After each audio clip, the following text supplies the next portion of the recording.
네, 저는 예안교회를 섬기고 있는 김영성 목사입니다. 오늘 새생명 축제 그리고 우리 성도님들 모두 주님의 이름으로 축복하고 환영합니다. 오늘은 길이라고 하는 주제로 말씀을 잠깐 전하도록 하겠습니다. 길.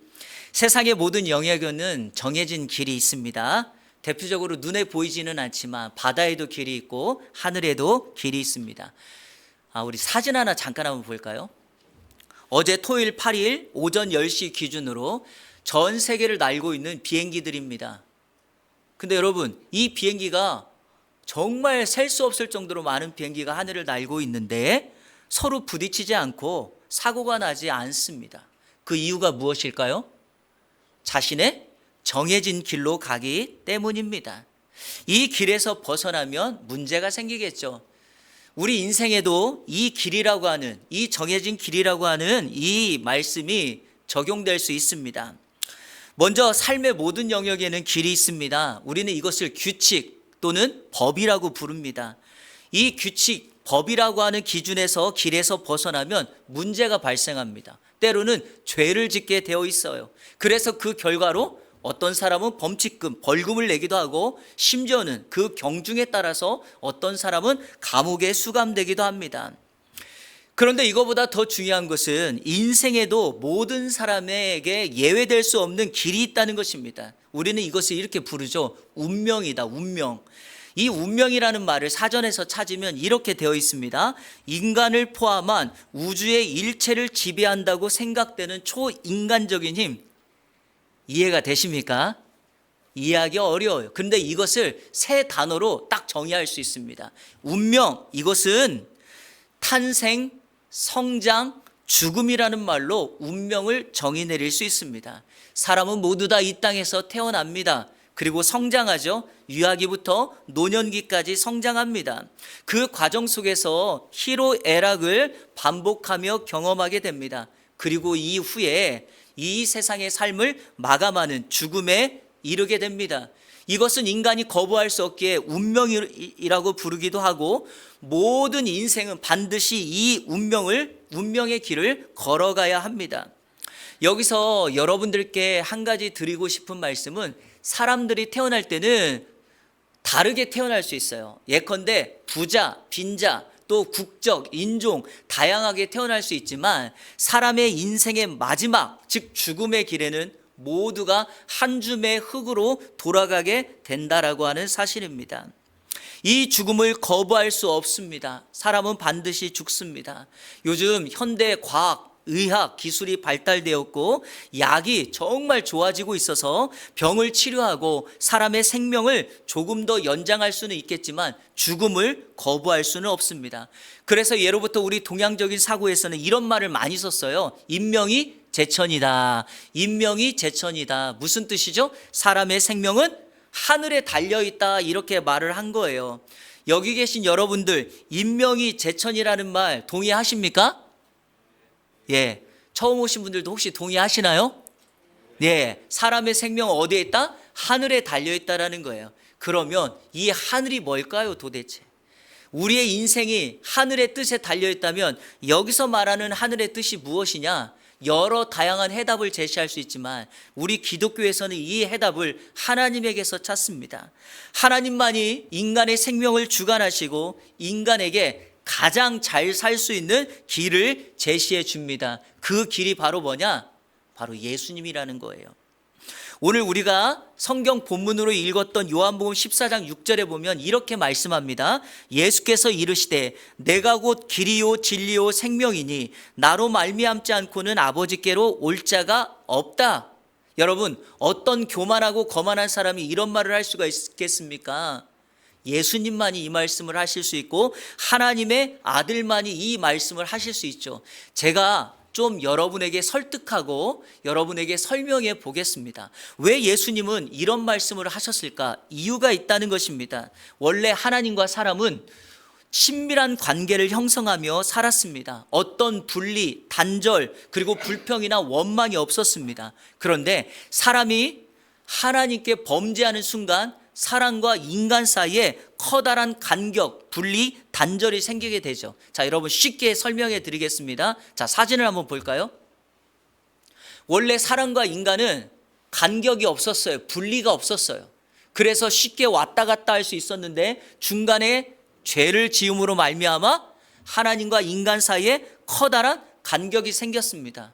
문제는 이 죄의 결과는 단지 하나님께 나아갈 수 없다는 것으로 끝나지 않습니다. 자, 두 번째 사진 볼까요? 이 죄를 지은 인간이 어떻게 되는가? 하나님 앞에 죄인이 되고 말았어요. 결과적으로 하나님께 심판을 받았고 사망에 처하게 됩니다. 인간이 얼마나 의지가 강합니까? 그래서 의지가 강한 인간은 이 문제를 해결하기 위해서 자신의 노력과 방법으로 길을 만들려고 노력합니다. 자, 그게 세 번째 사진이에요. 이렇게 인간은 선행, 다른 종교를 만들고 도덕적인 기준을 만들고 지식으로, 외모로, 심지어는 물질로, 세상의 다양한 방법으로 하나님께 나아가려고 하는 길을 만들었지만 죄 문제를 해결할 수 없고 하나님 앞에 도착할 수 있는 길이 없었습니다. 그래서 이 문제를 해결할 수 있는 유일한 이 해결책을 하나님이 가지고 계셨기에 하나님은 이 땅에 예수 그리스도를 보내신 것이죠. 다음 사진 볼까요? 그 예수님이 오셔서 인간과 하나님 사이에 끊어졌던 다리를 연결해 놓으신 거예요. 그 다리가 바로 우리가 설명하는 십자가라는 거예요. 예수님은 이 땅에 오셔서 인간의 죄 문제를 자신의 생명값을 지불하고 십자가에 달려 죽으십니다. 그리고 무덤에 장사 지내세요.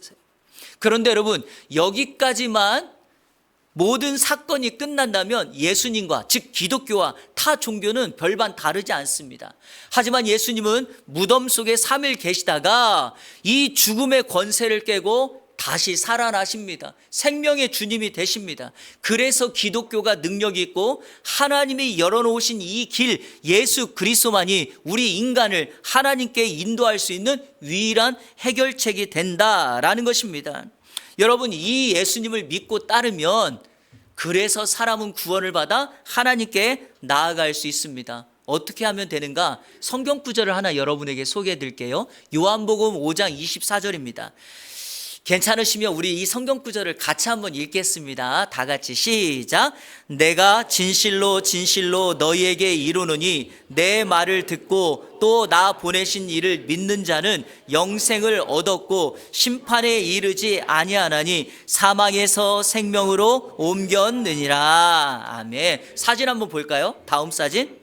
예수 그리스도 그분의 말씀을 듣고 그분을 믿으면 왼쪽에 죄인 또 심판, 사망에 있던 우리가 영생을 얻게 되고 심판받지 않게 되고 사망에서 생명으로 옮겨지는 결과를 이루게 됩니다. 여러분, 이 진리는 매우 단순하지만 변하지 않는 진리입니다. 그런데 중요한 것은 이제 이 진리를 우리가 받아들이느냐 받아들이지 않느냐라고 하는 마지막 선택, 결정만 남아 있습니다. 마지막 사진 한번 볼까요? 이 예수님을 믿기로 결단하면 우리의 인생이 하나님의 나라에서 하나님의 은혜로 풍성한 삶을 살게 되겠지만 우리가 그 예수님을 선택하지 않는 순간 우리는 영원히 그 죄인의 자리에 남아있게 된다. 제가 이 촉구를 마지막에 하기로 하고요. 오늘 여러분에게 먼저 이렇게 말씀을 드리려고 해요. 이 예수님을 믿으면 어떤 결과, 어떤 삶의 변화가 일어나는가를, 예수님이 어떤 분인가를 여러분에게 새 캐릭터, 새 성품으로만 소개하도록 하겠습니다. 왜 그러냐? 이것은 우리 삶에 매우 밀접적으로 삶의 관계가 있기 때문에 그러합니다. 첫 번째, 이 예수님은 우리의 친구입니다. 여러분, 우리가 예수님을 믿는 순간 그분은 우리에게 친구로 다가옵니다. 요즘 사람들이 참된 친구를 찾기가 어렵다고 말합니다. 세상은 여전히 자신의 이익과 성공을 위해 친구를 속이고 빼앗고 감추는 시대가 되고 말았습니다. 하지만 예수님은 우리의 참된 친구가 되어 주십니다. 이 예수님 친구 되신 이분은 우리를 얼마나 사랑하는지 자신의 생명까지도 내어주면서 친구를 위하여 죽음을 마다하지 않는 분입니다. 여러분, 여러분 가장 친한 친구에게 만나서 하는 일이 무엇입니까? 속 이야기죠. 그래서 우리가 예수님께 우리의 속 이야기를 말하는 거예요. 그러면 그분이 들으시고 우리의 속마음을 다 헤아려 주신다. 그래서 이런 친구가 있다면 우리는 슬프거나 외롭지 않습니다. 현대인들은 군중 속의 고독이라 해서 늘 외롭게 살아갑니다. 요즘 젊은이들은 고향을 떠나고 또 가족을 떠나서 1인 가구 시대로 혼자 살아가고 있습니다. 얼마나 외로울까요? 친구가 없다고 말을 합니다. 그러다 보니까 친구가 없는 그 자리를 다른 것들로 메꿔나가요. 어떤 사람은 계속 돈을 모아요. 어떤 사람은 성형을 계속해요. 어떤 사람은 술을 마셔요. 어떤 사람은 마약에 빠지고 성에 빠지고 심지어 요즘에는 노출을 하는 것을 좋아하니까 소셜미디어, 즉 SNS를 통해서 자신을 계속해서 드러내기도 합니다. 그런데 여러분, 이렇게 우리의 외로움과 아픔을 달래면 이거는 일시적이고 제한돼요. 나중에 이 문제가 해결되지 않으니까 더 큰 어려움, 더 큰 문제로 빠지게 됩니다. 이런 것들을 우리가 알기 때문에 이러한 모든 아픔과 상처, 그리고 우리의 외로움을 달랠 수 있는 유일한 분은 우리의 친구 대신 예수 그리스도, 그분을 만나면 되는 거예요. 그분을 만나면, 그분을 친구 삼으면 우리의 모든 상황 속에서 그분이 우리의 아픔과 우리의 진정한 만족이 되어 주신다라고 하는 것입니다. 그래서 예수님이 우리에게 필요한 거예요. 자, 두 번째, 예수님은 우리의 치료자가 되어 주세요. 사람 가운데 상처가 없는 사람 어디 있습니까? 아프죠. 육체적으로, 정신적으로 아픕니다. 그런데요, 이 상처를 유일하게 치유할 수 있는 분, 다시 말해서 육체적이 되었던, 정신적이 되었던, 마음이 되었던 모든 영역을 치유할 수 있는 분은 우리 주님 예수님이세요. 성경에는 실제로 그런 사건이 많이 있어요. 제가 여러분들에게 약을 먹지 말라, 처방을 받지 말라 이렇게 말하는 것이 아니라 진정 세상이 해결할 수 없고 치유할 수 없는 이 일은 우리 주님밖에 할 수가 없어요. 저는 이 예수님이 치료자라는 것을 100% 믿는 사람이에요. 여러분, 제가 몇 살처럼 보입니까? 40대처럼 보이죠?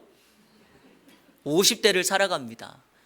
제가 15살 때 심각한 류마티스성 열관절염에 앓아서 학교를 가지를 못했습니다.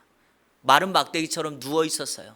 저는 그때 예수님을 너무 잘 섬기던 청소년이었고 시골 교회에서 기도를 정말 뜨겁게 하는 사람들이 인정하는 믿음의 청소년이었어요.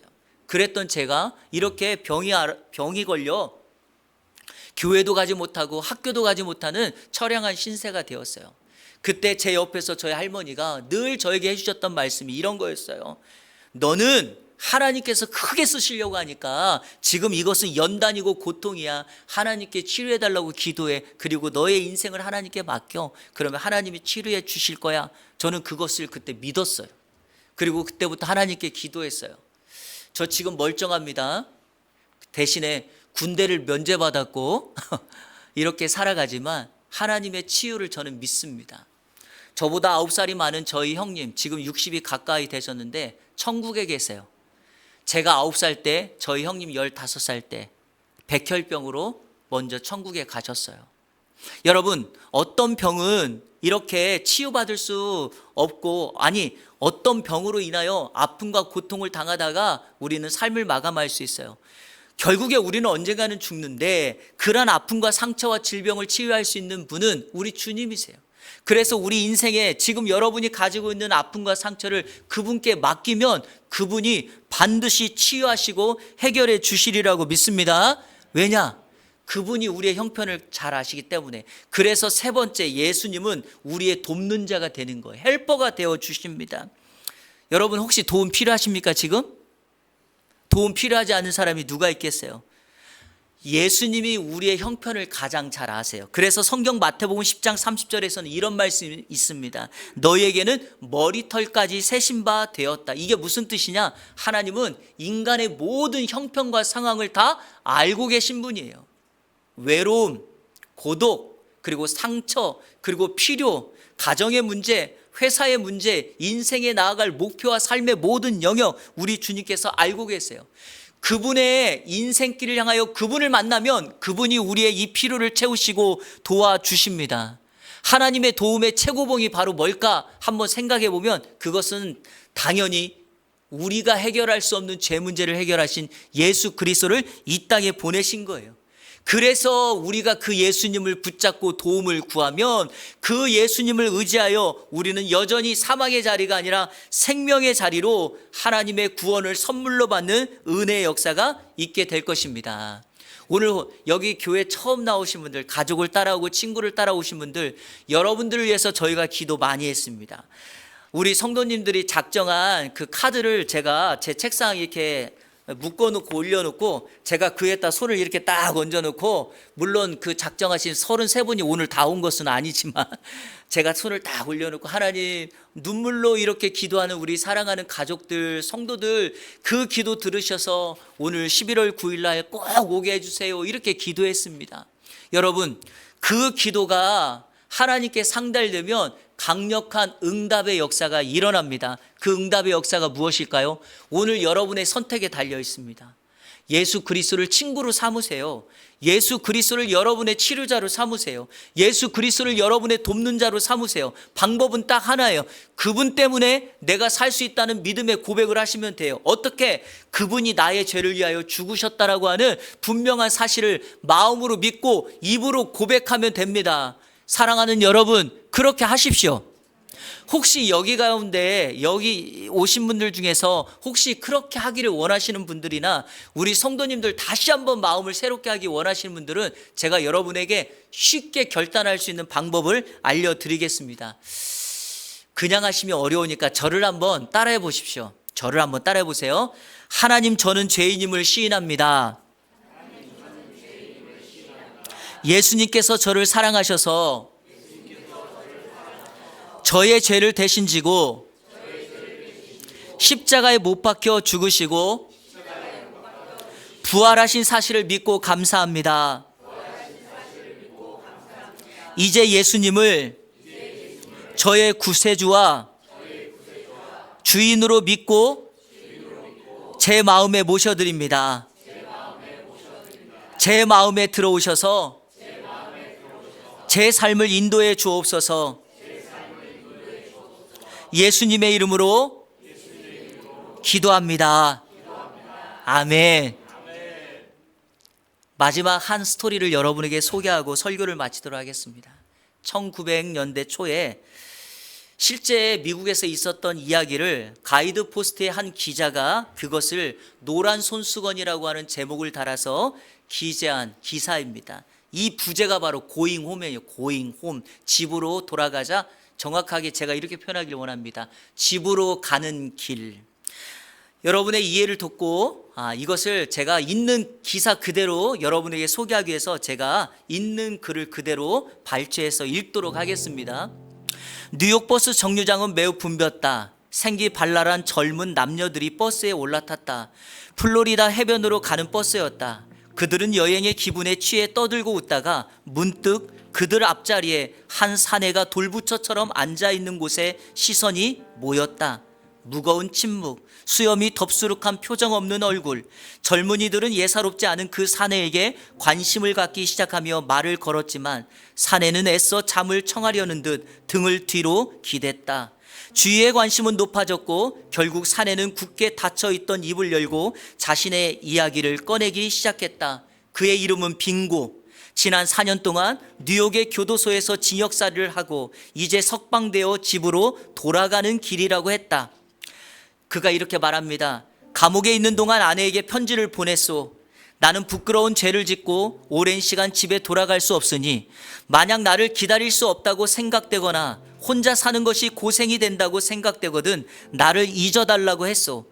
재혼해도 좋다고 했소. 편지를 안 해도 좋다고 했소. 그 뒤로 아내는 편지를 하지 않았소. 3년 반 동안이나 석방을 앞두고 아내에게 다시 편지를 썼소. 우리가 살던 마을 어귀에 커다란 참나무 한 그루가 있어. 나는 편지에서 만일 나를 용서하고 다시 받아들일 생각이라면 그 참나무에 노란 손수건을 달아달라고 말했소.